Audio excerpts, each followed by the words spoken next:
Gente boa! Sala de prosa. Um papo bom sobre a Bíblia e a vida. A Bíblia nos ensinando, a graça de Deus nos conduzindo. A nossa conversa de hoje ainda é nessa linha de lidar com a igreja. Conflitos na liderança. Temos ainda aqui para participar conosco essa sustância, o reverendo. Seu nome? Milton Ribeiro. Qual igreja? Jardim de Oração, lá de Santos. CPF senha do banco.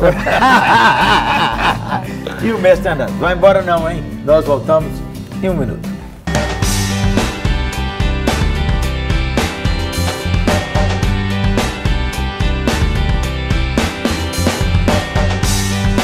Conflitos na igreja. Pau quebra, hein, menino? Pau quebra. Ou não, lá é tudo assim. Anjos cantando. Não. Onde tem gente, tem pecado, tem dilema, tem luta. Mas o princípio primeiro é que a gente tem que saber que a igreja tem dono. É esse. E não é o pastor. E não é o pastor. E não é os líderes. Não são os líderes. Não são os líderes. Nem as donas fulana. Não, também não. A igreja tem dono. A hora que isso entrar no coração, as coisas começam. Todo mundo ali serve ao dono. Amém. Outra coisa importante, eu acho que na solução de conflitos e tensões, é respeitar as diferenças e peculiaridades das pessoas. Porque tem muita gente diferente, né, menina? Tem muito. E outra coisa, cada cabeça unidade não significa uniformidade. Há espaço para você, em questões secundárias, pensar diferente do irmão. Roupa. Estilo. Estilo, terno, gravata, floral, riscada. Ei, quadriculada. Quadriculada. Sustância, menina. Bonina. Então, acho que quando as pessoas querem formatar o outro do seu jeito, não tem que ser igual a mim, tem que rezar na minha cartilha, tem que pensar como eu penso. Se não tiver do jeito que eu acho, ele não é crente, ele não é fiel. Acho que a unidade tem um problema. Nessas coisas secundárias, acessórias. Agora, A verdade bíblica, os princípios, as doutrinas e tem aí, sem por discussão. Exemplo, você lidera uma equipe. Se a sua equipe não andar com você, então complicado. Aí não dá, gente boa. Não dá, há conflitos. Isso não significa que os cooperadores, os auxiliares não podem ter opinião. Eles devem ter opinião. Para enriquecer, inclusive. Para enriquecer. Agora, como é que o líder da igreja, o líder da equipe pastoral toma uma decisão e um pastor auxiliar sai e faz o contrário? Aliás, me dá uma palhinha essa questão do pastor auxiliar. Porque pastor auxiliar, eu acho que a pessoa precisa ter vocação para isso, e ela precisa entender uma coisa. Ela não pode bater cabeça com o pastor da igreja. Não, é auxiliar. É auxiliar. Se ele discorda do pastor, que ele vá lá em particular e fala, olha, pastor, eu acho que esse assunto assim e tal, discute. Se ele continua discordando, então está na hora de ele, com muita honra, pedir para sair. Muita honra, essa agora, boa. Agora, trabalhar nos bastidores, politicagem, o pastor, é uma coisa muito ruim. Tanta verdade. E é pecado, né, irmão? Porque está desobedecendo o Senhor. O homem te trouxe para auxiliar. Você está minando. Não pode. Tanta verdade que no caso nosso, que somos presbiterianos, o pastor auxiliar, ele é convidado e dispensado, claro, com aprovação administrativa do conselho, mas quem define é o titular. Entendeu? O titular também não pode, seja no ambiente presbiteriano ou em qualquer denominação, oprimir o auxiliar de tal maneira que não possibilite novas gerações florescerem. Aqui tem uma coisa fundamental, porque você e eu conhecemos, e a vida aí mostra, que às vezes a pessoa que está na liderança, ela é liderança rolha. Né? Usando... o gás vai sair, menino. Usando a linguagem lá do Juan Carlos Ortiz, rolha. Tem gente que é rolha. O cara tem uma aptidão, bota uma rolha. O outro começa a deslanchar, bota uma rolha. Então, ele sufoca. Não deixa florescer. Porque ele é inseguro. Ele não permite que outras pessoas floresçam sob a liderança dele. Então isso gera muitas tensões, conflitos. Ou, às vezes o cara acha que a igreja é feita de gente boba, que não está vendo, e que os outros não estão vendo a tensão, às vezes, na liderança pastoral, ou na liderança geral da igreja. Verdade. E conflitos lá entre líderes que querem que o ministério dele seja maior do que o de cá, ou que a célula dele é melhor do que a de cá. Como é que lida com isso? Sabe, o meu maior sofrimento nesses anos aí é acontece quando um líder que você ama, que você admira, e outro que você ama e admira, quando eles começam a se bater, você não sabe para onde corre. Você como pastor, você ama os dois, você acredita nos dois, né? Eu acho que entra aqui aquela passagem quando Paulo, lá aos Filipenses, capítulo 4, sobre Evode e Sintique. Ele só fala bem das duas. As duas são isso, as duas se esforçaram comigo no Evangelho e tal. E ele está sofrendo vendo que as duas pensem concordemente no Senhor, entendeu? Já passou por isso, Reis? Já passei. Já passou, Reis? Muitas vezes. Porque às vezes a pessoa acha que o que ele faz na igreja é mais importante do que todo mundo faz. Então, aí tem o ar da soberba. E às vezes a gente percebe, o pastor sofre muitas vezes, hein, Varão? Muitas pressões. Dá 3 sugestões para ajudar a resolver conflitos. Primeiramente... Eu estou só pedindo 3, pedi 4. Ou 2. Eu acho que primeiramente é ter postura de humildade. Por exemplo, Paulo, para mim, usa o texto mais robusto da cristologia para tratar de conflitos na igreja. Quando ele diz, Filipenses, tende em vós o mesmo sentimento que houve também em Cristo Jesus. O que Jesus Cristo fez? Sendo Deus, não julgou como usurpação segundo a Deus.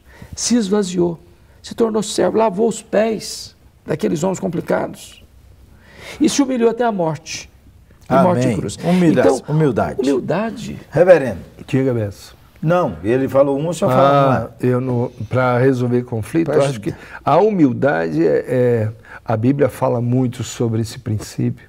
É difícil a gente... Humildade, como alguém já disse, não é deixar de reconhecer os seus pontos fortes, mas reconhecer os seus pontos fracos. Então, quando no embate com as pessoas, seria muito bom você saber ouvir e reconhecer que você está errado e tal. Isso desfaz muitos problemas. Então, gente boa, não deixar para lá.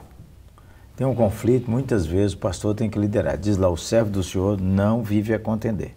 Deve ser brando para com todos, persuadindo aqueles que estão fazendo o mal, para que venha o quebrantamento.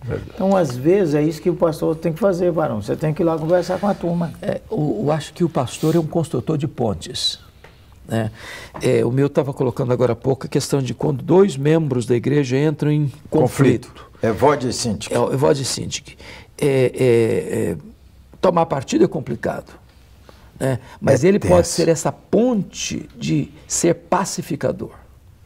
Pacificador. Em vez de inflamar os ânimos, ser um pombo-correio que leva e traz. E nem usar o púlpito para bater nos outros. Não, porque existe uma técnica fora da igreja, que às vezes a gente importa para dentro da igreja, é a liderança por conflitos.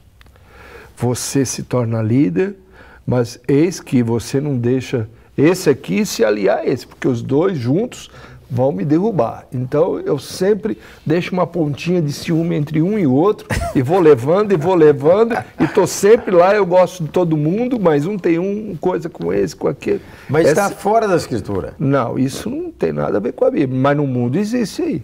Existe muito. A liderança por conflito é uma técnica. Há um aspecto muito importante nesse sentido, é o seguinte, e a gente vê isso, é política de bastidor. Ou para se manter no pastorado, ou para tirar o pastorado, o pastor.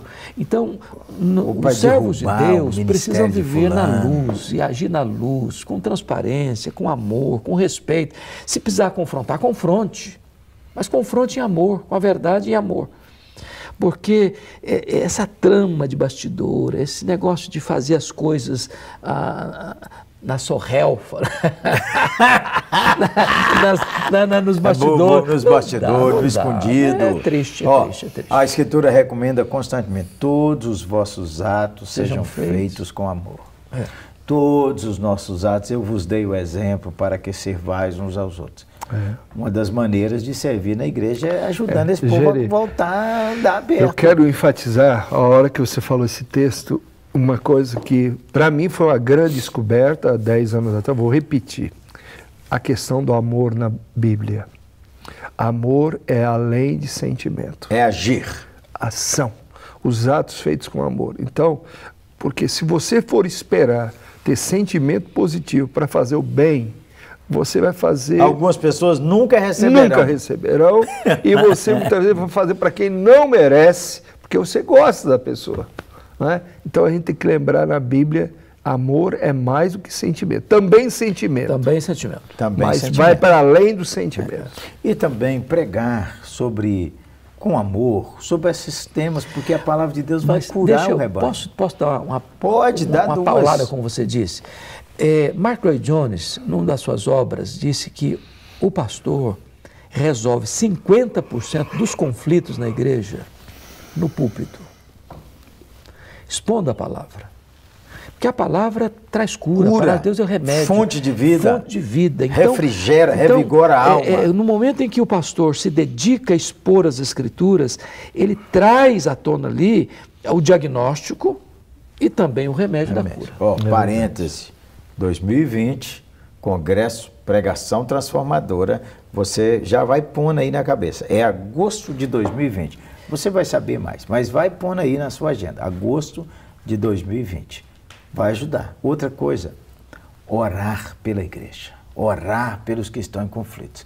Porque é Deus que traz o quebrantamento, é Deus que traz a vida. É o Espírito de Deus quem sara a igreja. Verdade. Só na base do argumento e da discussão das ideias não resolve. E Deus surpreende a gente. Amém. Surpreende, porque às vezes a gente está orando e tal. Acho que não vai ter jeito. Pensa que faz parte só da liturgia, mas quando menos espera as coisas acontecem, você fica boquiaberto. Eu sei que há casais em conflitos, filhos em conflitos, pais em conflitos, pastores em conflitos com sua liderança e líderes em conflitos com seus pastores. Vamos orar? Senhor Jesus, nosso amado Salvador e Senhor da igreja, dono da igreja e cabeça da igreja, compadece-te de nós.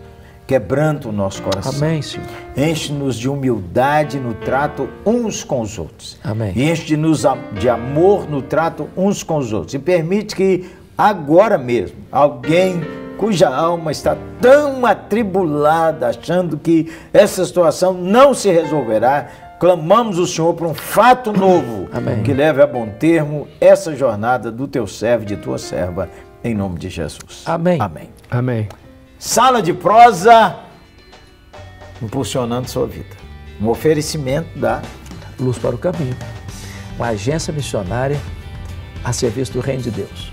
E da 8ª Igreja Presbiteriana de Belo Horizonte.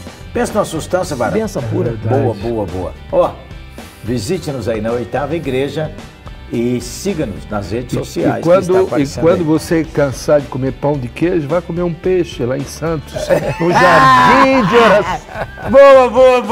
Boa. Um abraço, gente boa. Jesus que abençoe mais e mais.